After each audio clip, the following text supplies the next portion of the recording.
Ever since its exciting reveal at E3 2016, Days Gone has been leaving people wondering when this open world action game would be released, and more importantly, would it be as good as some of the other top tier exclusives on the PlayStation 4.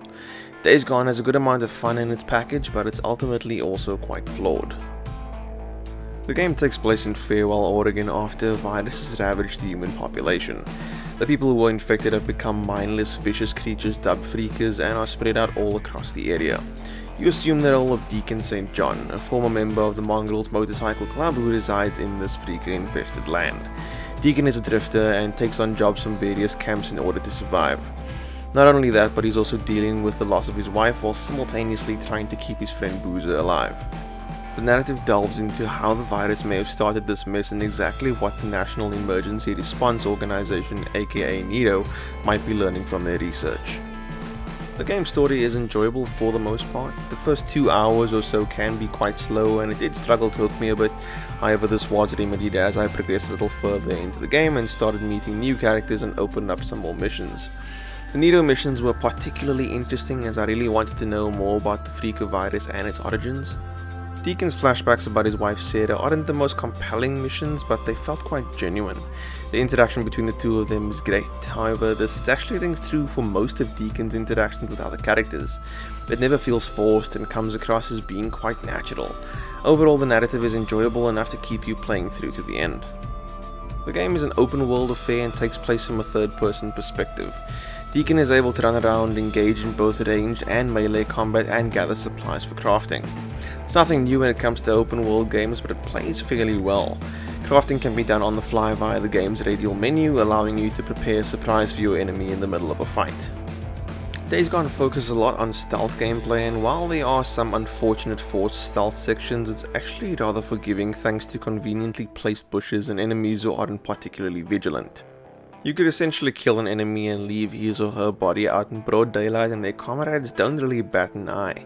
Nevertheless, sneaking up on someone and taking them out is quite satisfying. The melee combat is pretty enjoyable, at the same time brutal. Deacon is always armed with his boot knife as his base weapon, and this is fine for taking out the odd enemy or two. However, finding or crafting more resilient and deadly melee weapons makes close quarters scuffles an enjoyable slugfest. This is especially satisfying when engaging with a small group of enemies and you're able to snuff them out with one shot each. Finding or creating stronger, meaner weapons isn't just fun, it actually aids your survival. When things do have to go loud, Deacon is able to take on enemies using a host of different guns ranging from pistols to crossbows. It's actually quite a bit of fun and the selection of available guns is great. Ammo is fairly scarce, but you are able to pick up guns after defeating enemies if things become really desperate. Not to mention that you have throwables such as grenades and molotovs, plus you are able to refill your ammunition at a camp provided you have enough credits, which is the game's currency. Being a former member of a biker brother, Deacon's preferred way of getting around is via his bike, and it's actually one of the best parts of Days Gone. The way it controls feels like it has weight, almost as if you're controlling the actual vehicle to an extent. Your bike feels like a companion of sorts, and taking care of it means increasing your chance at survival. It does run on petrol however, and while I like this feature, it can be a little frustrating being stranded without fuel in the middle of nowhere. Petrol isn't too scarce though, as the game features a number of service stations where you can fill up, or there's also the option of heading off in search of a petrol can.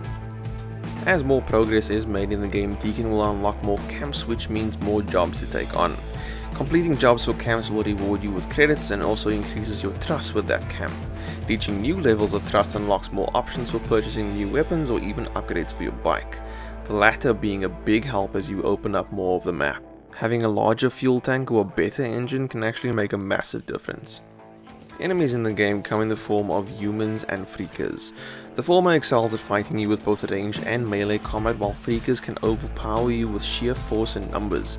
The latter also come in different forms ranging from the small newt to the hulking brute like breakers. If that wasn't enough, you'll also have some run-ins with the local wildlife who appear in both normal and freaker infected variations.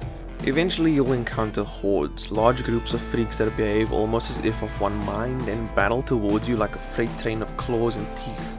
It's both a wonder to observe and at the same time absolutely horrifying to attempt to fight. The map in Days Gone is littered with marauder camps and freaker infestations, and clearing these are beneficial. The most immediate benefit is unlocking a fast travel point for getting around a little quicker, and the other benefit is crafting recipes, which is convenient for when you aren't particularly close to a merchant and you want a specific item. Additionally, any kills in completed areas net you experience points, which unlock skill points for you to spend on one of the 3 available skill trees. And the skills are quite useful, helping you in some way or another, making each purchase feel worth it. The missions in the early game leave a lot to be desired, both side and main missions. They involve a good few fetch quests as you navigate your bike from point A to point B, and these start to feel like a chore. Thankfully, it does start to get a little more interesting as you close in on the halfway mark. However, it's a little unfortunate that you have to trudge through those missions before it starts to become a little more engaging. Days Gone looks good most of the time as you wander the map and explore its mostly abandoned rural environment. The animation and facial expressions are also great, complementing the dialogue as the characters drive the story along. However, it isn't always a marvel to look at.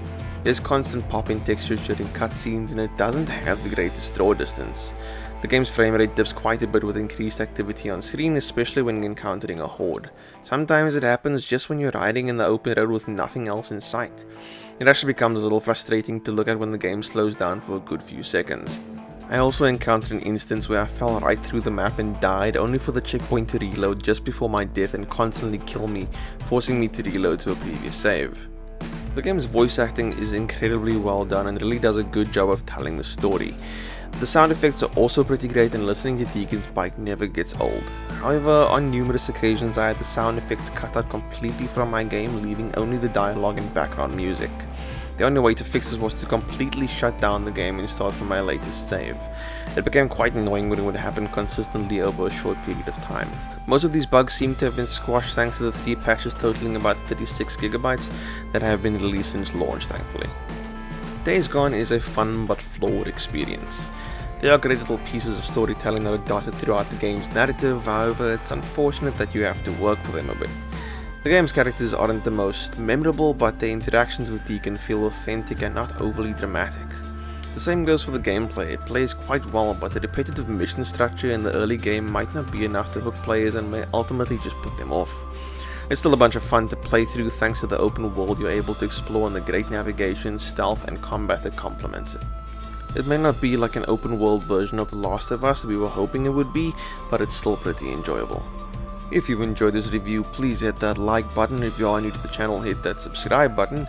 And if you got your hands on Days Gone, let me know what you thought of the game in the comment section down below. I'd love to know your thoughts and opinions. Thanks so much for watching. I'll see you next time.